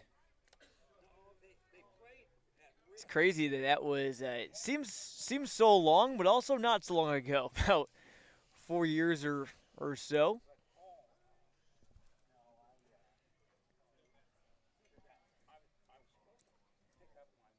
Previous pitch from Dunn. Had a good stop there from Drowns. Goforth hits this one to center, and Tanner has it lined up for out number 1. And you can see Dunn starting to settle in a little bit more. You know, still giving up some balls in play, but you're not seeing those strings of big hits and big plays like Poor Bros had in the first 2 frames. And certainly, I mean, he did a really good job in the third inning, too. Really could have let the wheels continue to fall off. Had bases loaded, 2 outs, locked in, got the last out. Done a good job here. After giving up that leadoff single, locked right back in, got Goforth out. I'll bring up Bender. He just graduated from Brimfield High School, where he's part of the Brimfield Elmwood co-op team. Earlier in the summer, the Indian star, who's bound for ICC next summer, he had a home run and a double, won player of the game at the McDonald's All-Star game down at Dozer Park in Peoria. So it's going to be a very welcomed addition to ICC, and sees a nice breaking pitch there from Dunn, who is, we mentioned, starting to look a little bit better. Maybe you talk about batters settling in to more than see pitchers. Maybe Dunn settling a little bit more the more that he sees this Poor Bros lineup. And another great breaking ball from Ryan Dunn freezes Bender. And that's 2 consecutive outs here in the bottom of the 4th. Yeah, I mean, Dunn was kind of put into this game in some unexpected circumstances. You know, down 6-0, kind of got thrust into action there. Certainly could have taken him an inning or so to get the feel of his pitches, get the feel of the ball this evening. So here's Horcham. And an RBI and 3 stolen bases on Monday. And Jacks, that was the last time that they played. They got Tuesday off because they won their first 2 games. Both of the Sunday Morning League games yesterday were elimination games. They're the Firehouse Pizza Expos and Move Smart Mariners. Or no, I should say the Firehouse Pizza Expos and the Brienzo's Orioles were eliminated yesterday. The Royals took down the Expos, while the Orioles were victims to the Miller Lite Falcons. This one grounded Straight up the middle, going to be a tough play, and they do get the out at second base. Nice job by Hidden to get out number 3. So Horcham grounds out to a fielder's choice 4-6. Now 2 straight scoreless innings here for the Jacks. So maybe just a tiny bit of life here for this Royals team. They just got to have it translate now to the batting side. And Hidden found a web gem there. Nice play, slides down, flips it to second base in time, keeps his head about him. Nice way to end the inning there for the Royals. See what you did there. Hidden found the web gem there. I like it. I want to thank a quick sponsor. I want to thank BodyArmor again, the official sports drink of the Peoria Sunday Morning League. Great, refreshing, and hydrating flavor. It's BodyArmor. And also by Kohl's Diamond Gallery up I-74 in Galesburg. Well, that special occasion, head on over to Kohl's and check them out. They should have all that you need. As well by Poor Brothers Tap Room up in Peoria Heights. All sorts of cool and fun things happening there, especially during the summer month. So head on up to Poor Bros as you get a look at some of the crowd here on hand at the East Side Center. And also kind of see Corny Clatt Field there in the background, home of the East Peoria Raiders football team, as well as their track and field teams and their soccer teams too. So all sorts of EP sports going on here all the time, as well as all sorts of area sports that call this complex home. Really is just a treat to come out here, Brock. You know, it's pretty centrally located, not too far from anything in the Peoria area, and lots and lots of fields, and all well maintained. So it's always good that it's always just good to be here. Yeah, no, absolutely. I think this is one of my first times here was this summer, and I've been really impressed. This turf field's really nice. All the facilities around likewise. So done a really nice job over here at the Eastside Center. Toby Turnquist grounds out to the shortstop for his second time today on a hard-hit ball. So that'll bring up Dallaire, who also grounded out to short. Brady Brecklin's been busy in the field. He's fielded 4 ground balls today. So he's been a vacuum out there at short. Done a really good job. Plays to the left and to the right. Handled them both with ease. You gotta wonder, does Bryce Brecklin on the mound, does he pitch to batters in a way that he tries to get them just to ground out to his shortstop where his brother's at? Kind of saying, hey, you're going to get a ground ball. I'm going to make you hit this over to short where I know that my brother's going to come up with this play. I mean, it's if that's what he's doing, it's a great strategy. If it ain't broke, don't fix it. Because, I mean, got them a 9-0 lead here, and it's got Brecklin rolling on the mound. See what Dallaire can do. He's got quite a few strikeouts this year, 28 of them. And he has pitched a little bit as well for the Royals, too. In 7 1/3 innings, he's struck out 2, walked 8. That one fouled back off. Dallaire played multiple sports at Pekin High School, including basketball.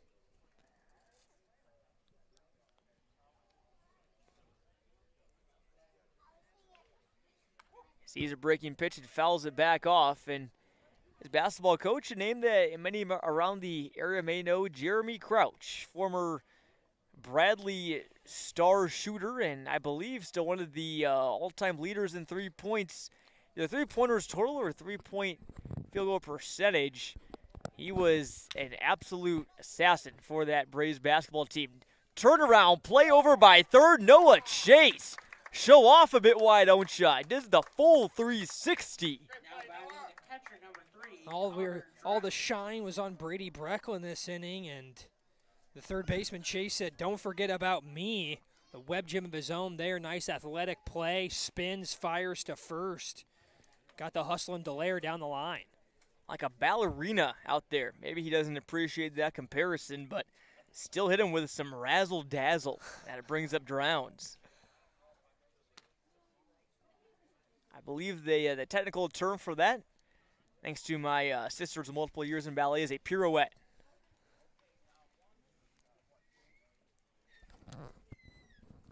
Grounds 0 for 1, ground out to second. And this time, grounds it over to first, race to the bag, and Bryce Brecklin wins it. Not only can he pitch well, got a little bit of speed in there and gets a 1-2-3 inning. He's retired 7 straight Royals, and it's still all Jacks here as we move on into the bottom of the 5th here at the Eastside Center. Well, and Brecklin really hasn't had to work all that hard tonight. Just real simple for him. Royals make him work there, make him get off the mound. He handles it like a pro, gets right over there. And good hustle down the line there by Drowns as well. Made that a really close play. And Brecklin kind of looked up to the umpire there for the confirmation of the out. And Brecklin, through 5 innings, only thrown 58 pitches, so he's only going about 11 or so pitches per inning, which is phenomenally efficient. That'll keep the arm fresh, and especially if they're able to hang on, and the Jacks are able to move on to the championship series. Again, they would already have some days off. That wouldn't start until Sunday. That's down at Dozer Park, Tuesday, so if you're in the area, definitely encourage you to go out and check it out. We won't have broadcasts of those games because, again, us in the league said, hey, if you want to come watch, come out to Dozer Park and see it in person. See it for yourself. So, again, Jacks will have some time to rest if they can hold on tonight for a best-of-3 series on Sunday. We still could have a rematch of last year's championship series if the Miller Lite Falcons can advance. However, they will need to beat the Cruisins Reds tonight as well as tomorrow, after the Reds took them down on Monday.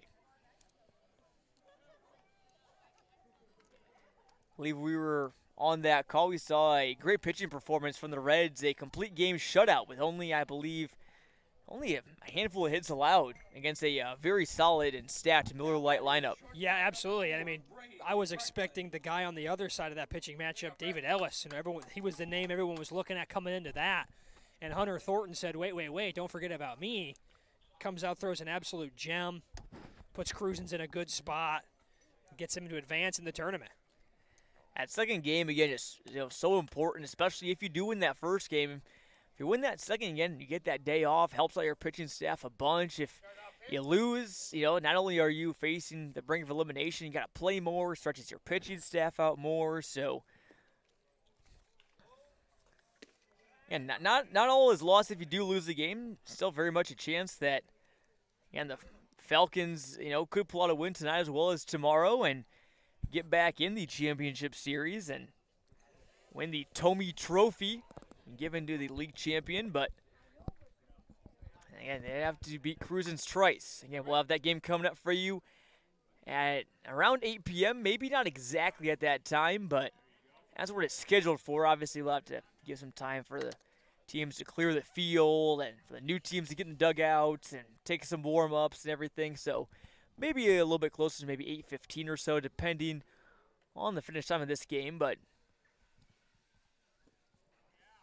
yeah, we'll have that broadcast posted on our website and also in the live section of our YouTube page.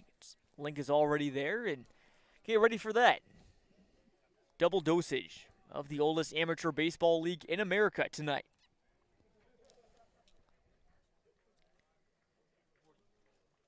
Dunn back out in his 4th inning of work, and Brecklin looking for his 4th single of the game. Nice start to this at-bat here for Dunn. Quick 0-2 on Brecklin. Been a very tough guy to get to 2 strikes tonight. 3 singles. Brecklin just gets a piece of that one, although not without some pain. He's got that one maybe a bit off of the lower body. Take some time to kind of rub it off. The guys that wear those leg guards and the foot guards, they always seem to hit themselves in the spot that finds not to cover. They always find a way to find some sort of pain spot despite the protection. A hole in the armor, one could say. That one also fouled off, as this will be the 7th pitch of the at-bat upcoming. This will be Dunn's 67th pitch of the game.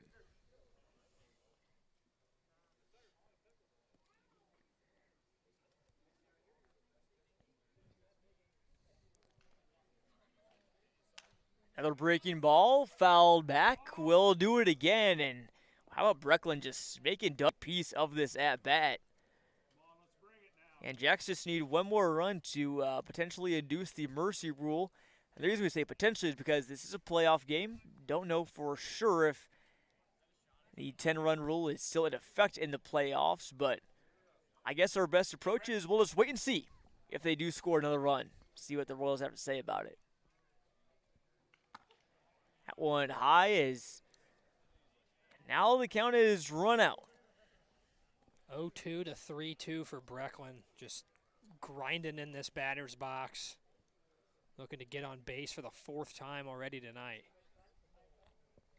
Stolen the base and also scored some runs. This one may be the 4th. How about it? 4 singles for Brady Brecklin, and after tonight, his batting average not going to be far away from 400. He came in tonight hitting 355. Added hits 28, 29, 30, and 31 as well. Yeah, good boost to that batting average there. Should make him the league leader in hits. We'll have to, again, check on that, but I think that certainly could be the case.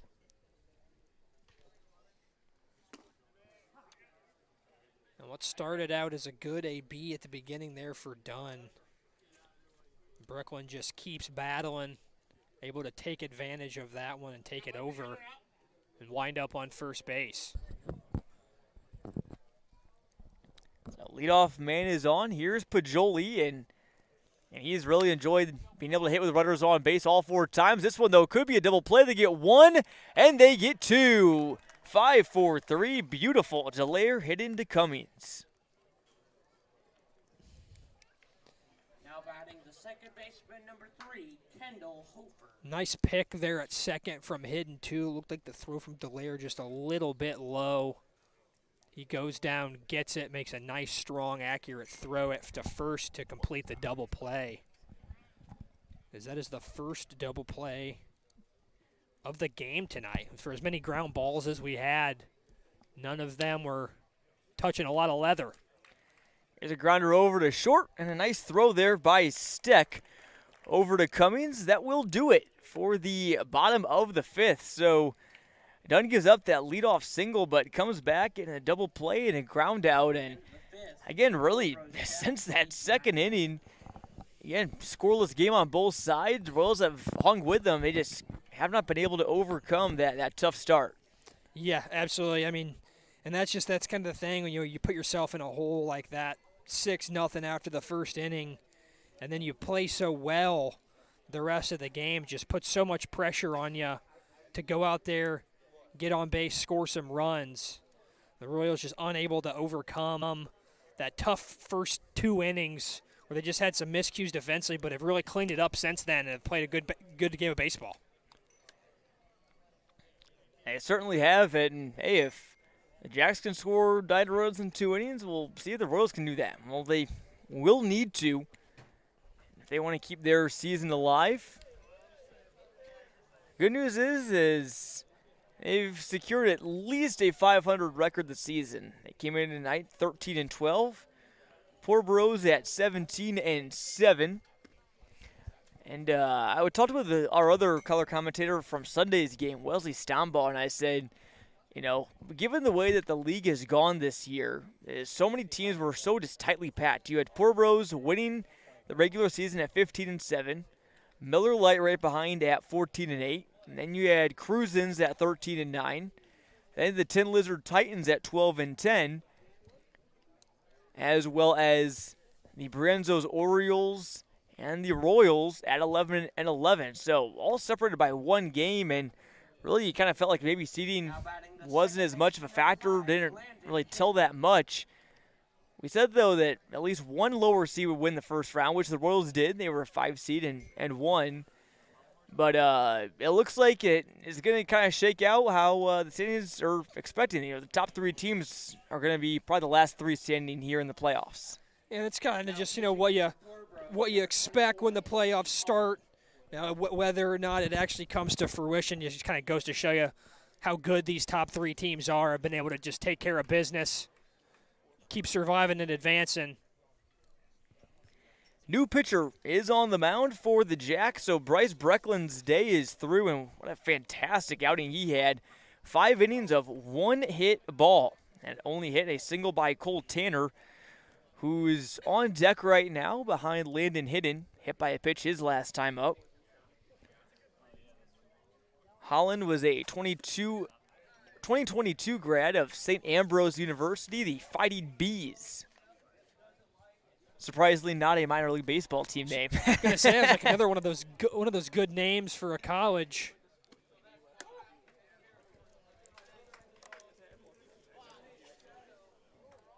Holland in 14 2/3 innings this year is had lots of strikeouts, 25 of them, but also a decent amount of walks too with 18. I'm at the sunset right now, just bathing this field in golden light. This is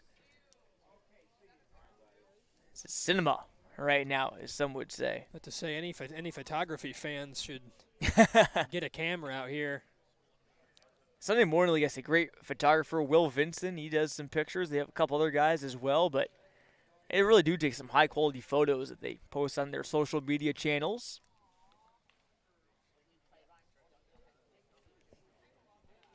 And then fouls that one off. You get this there, like kind of a zoomed-out look. I don't think that camera is pretty good, but I don't think it does it quite justice. Although you can see, again, a little bit the contrast between the areas in the light and the areas in the shadows. And Hidden, rung up looking by Casey Holland, who comes in hot. And it takes no prisoners with his first at-bat of the game. Just the second strikeout so far tonight for that Jacks pitching staff. And, of course, it's Holland that gets it done. Big strikeout guy, 26th on the year now for him.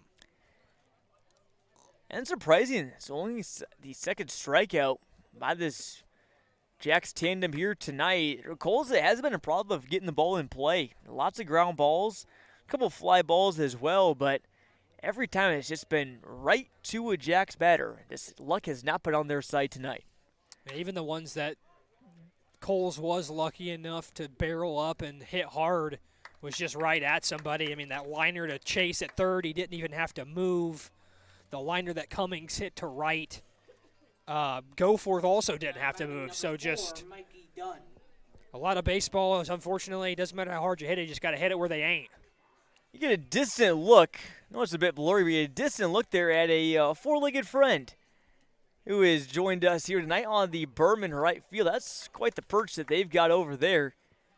A beautiful angle of the field. I believe I also saw a sort of almost a bulldog type of dog earlier. He's right behind us, actually. Nice looking dog back there as well. Did you guys see Preston's batting? Preston Rowe. And it'll be Preston Rowe now to hit here for the Royals. His at-bat, though, is a quick one. Holland comes in 1-2-3 with 2 strikeouts, and in a blink of an eye, we're on to the bottom of the 6th. Jacks just hanging on at this point, leading 9-0 over the Kohl's Diamond Gallery Royals. Again, I want to thank real quickly all of our sponsors for tonight's broadcasts. BodyArmor, the official sports drink of the Peoria Sunday Morning League, as well as Kohl's Diamond Gallery. I want to thank them for their support of the Royals, as well as Poor Brothers Tap Room in Peoria Heights. I want to thank them, too, for their support of the Jacks. As now you get a look kind of at the sunset in the distance. Great look there. Sort of a pink tint to the sky. Some clouds as well. Just perfect baseball weather here at the East Side Center. No humidity. Perfect temperature. And not even an ounce of wind. I don't think I felt a single gust all night, Brock. Yeah, no, you really couldn't ask for a better night for some baseball. Been treated from a gem here from Mother Nature. Toby Turnquist from right field to the mound. Preston Rowe, this is batter, goes into right field. We had a quick change here. Toby Turnquist coming onto the mound here for the Royals. And moving over to right field was Preston Rowe. Again, that pinch hitter that we just saw. So Turnquist has thrown 2 innings this year, very limited action. Has 1 strikeout and 2 walks, so it's kind of reaching the end of the Royals pitching staff now at this point. Just trying to find someone that can go out there, hope to get you 3 outs. Let's see what Turnquist can do. Good opportunity to show a little bit of something here. Look at Turnquist and his warm-up pitches. He's throwing a steady diet of breaking balls, so we'll see what the Jacks do with it here. And their half, it will be a pinch hitter for Zach Schulte. Justin Jansen will come into the game. He went 1 for 2 with an RBI double against the Royals on Monday. And is hitting .243 this season. Has lots of power in his bat. He hit 7 homers and 74 collegiate at-bats. That was at Mount Mercy University.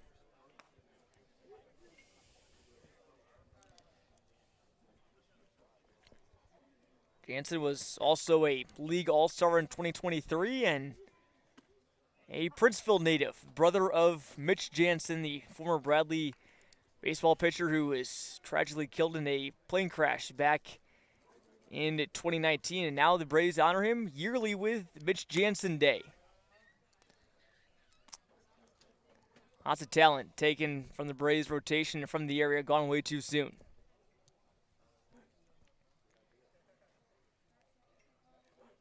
Jansen swings and misses there. And the Turnquist, his second strikeout of the season, is now that will bring up another pinch hitter for the Jacks. It'll be Jake Stewart, who again was that courtesy runner earlier, but doesn't really count as a substitution. So he'll get a chance to hitting .297 this year with 7 ribbies. Just no easy outs on this Poor Bros Jacks lineup, 1 through 9. Even the guys coming in off the bench, they're just all going to give you a tough AB, grind it out. So just not a lot of soft spots, 1 through 9. You're certainly correct, and you look at some other guys that Poor Bros has on their bench. Peter Hansen, a player who we were obviously very accustomed to seeing at Bradley, 4-year player there, and I think actually may have been a 5-year player. Now I think about it, took an extra year of eligibility because of COVID. He's some solid numbers. Another nice pitch there by Turnquist, too. Nice off speed. Gotta wonder at this point, maybe the Jacks are just saying, hey, just go up there and just swing at most things you see. A liner is caught there by Hidden, so an L4 there for Stewart. Leading 9-0, there's really not much more they really need or can do in terms of building a cushion. It would take a monumental collapse for them to lose this game, and very much seems like they're on the doorstep of reaching the Sunday Morning League Championship Series. It's 3 outs to go. Yeah, if they hold on to win this game, like we said, it looks like they are going to. That will be now 6-0. 8-0, dating back to the playoffs from last year. So when you get the Poor Bros Jacks in the playoffs, and they just do not lose recently, so real comfortable here, John. Yeah, I can't believe we haven't brought that up earlier in the broadcast. They went 5-0 in the playoffs last year. Beat Cruisins. I believe, again, I incorrectly said earlier in the broadcast that Poor Bros and Miller Lite would be a rematch of the championship series. It was Poor Bros and Cruisins. My mistake there.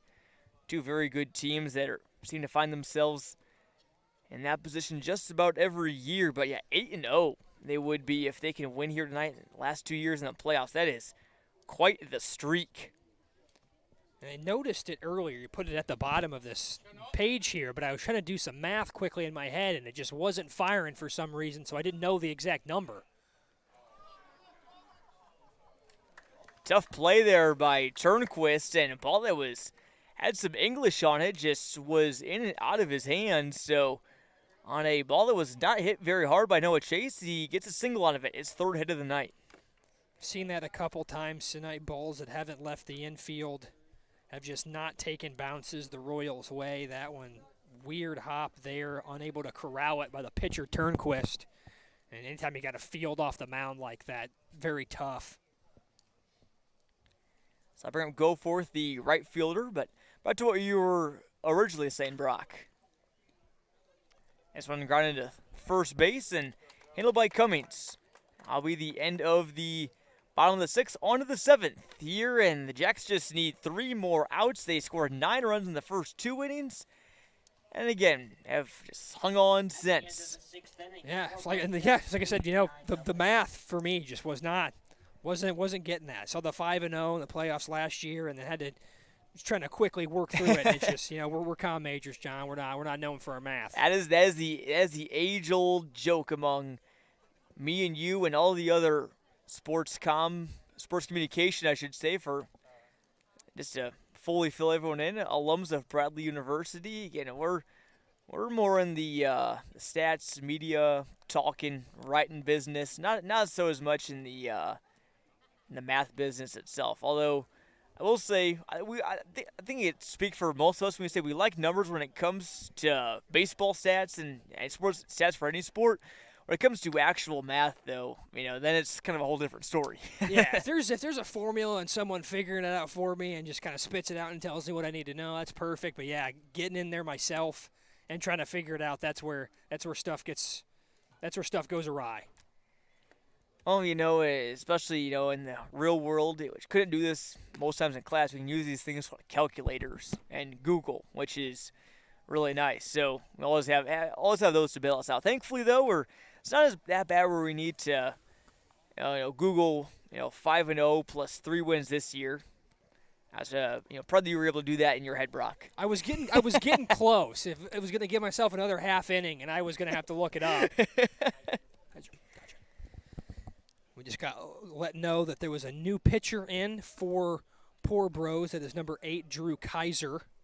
He will replace Hulin, who replaced Brecklin the inning before. Good job by Poor Bros, though, kind of, making sure that their guys, don't pitch too much. You could have gone maybe 2 innings with Holland and kept Kaiser completely fresh, but overall, Holland, the way it's looking right now, they're going to have 3 days to rest their arms. Not going to be a concern at all for Poor Bros should they advance, but just kind of helps keep those guys' arms fresh and not overused too much, kind of spreading the wealth a little bit as Kaiser, like his teammate Kyle Bender, a former Brimfield Elmwood Indian, as he'll look here at Easton Steck to lead off the top of the 7th. Let's see if Steck can have another at-bat like he did last time up. Had that sharp liner to third baseman Chase. Unable to get it to fall in, but it's exactly the kind of swing you want to have. So again, with a win, Poor Bros will face either the Cruisins Reds or the Miller Lite Falcons in the championship series. Starts on Sunday at Dozer Park in downtown Peoria. Here's a 3-1, hitters count, Steck swings, grounded over to third. Chase has been money all day at third, and nothing changing there. Now batting the first baseman, number 23, Brian Cummings.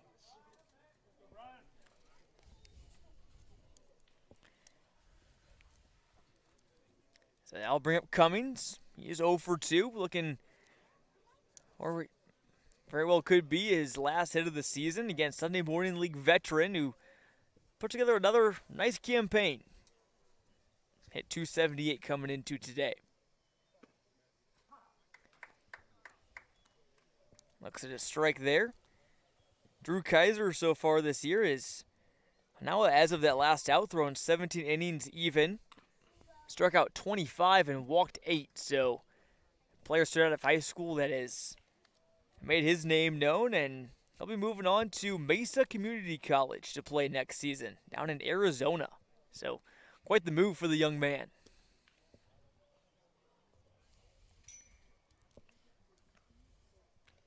Kaiser threw multiple no-hitters this past season. Also played basketball and baseball. I believe he set the Brimfield basketball single-game scoring record as he hits Cummings with that pitch. I believe he scored 43 in a game this past year. Well, there's been some good basketball players to come through those walls at Brimfield as well. I remember they won a state championship, I believe my freshman or sophomore year of high school in 14 or 15. So certainly a tremendous accomplishment at a basketball school like that. Girls basketball team, I'd say lately is, been obviously a force as well. They went to state a couple years ago. This one is golfed into the outfield there by JT Kaiser. Talked about him potentially giving the Royals a jolt, and he does so there with just their second hit of the game. And it's crazy. I mean, it doesn't even feel like they've only had 2 hits until you look up, and that's where we find ourselves. But nice hit there for Kaiser off the bench. I'll bring up Toby Turnquist.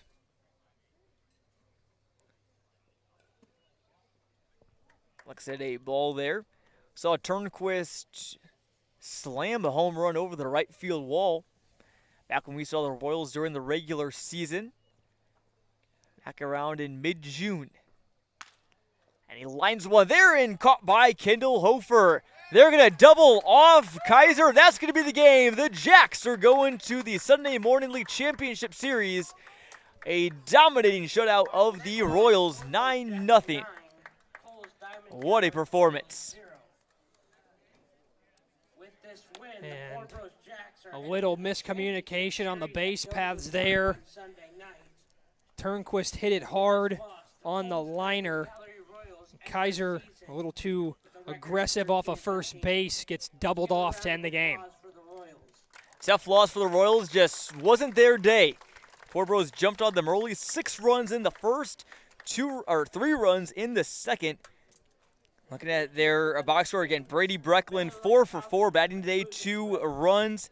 Kendall Hofer 1 for 4 with an RBI. Aiden Fulton 1 for 3, 2 runs and 2 RBIs. Noah Chase and Trevor Goforth both went 2 for 4 with 2 RBIs. And then Bryce Brecklin was just money on the mound today. So really just up and down. It was, again, all Poor Bros. And if you watch this broadcast from start to finish, we don't need to tell you that. You saw it with your own 2 eyes. Yeah, actually not too much to sum up in this one. I mean, yeah, like you mentioned it, great game from the Brecklins. Just really 1 through 9, and even a couple guys off the bench for the Jacks. The guys they got in out of the bullpen, top to down, just really an A-plus performance for them. They came ready to play tonight. A-plus indeed for the Jacks. Royals, again, just wasn't quite their day. They finished with 2 total hits, both of them singles, and said too many mistakes in the field and were touched a bit too much early on the mound. Their season comes to an end at 13-13. So we will send it off for now. Again, first game of our doubleheader is in the books. We'll be having the Cruisins Reds and the Miller Lite Falcons, who are just taking the field now here at the turf field at the Eastside Center. They'll be coming your way shortly after 8 or so. But stay tuned. We'll have the broadcast linked on our website and also our YouTube page. So come back in a couple minutes for the other semifinal game here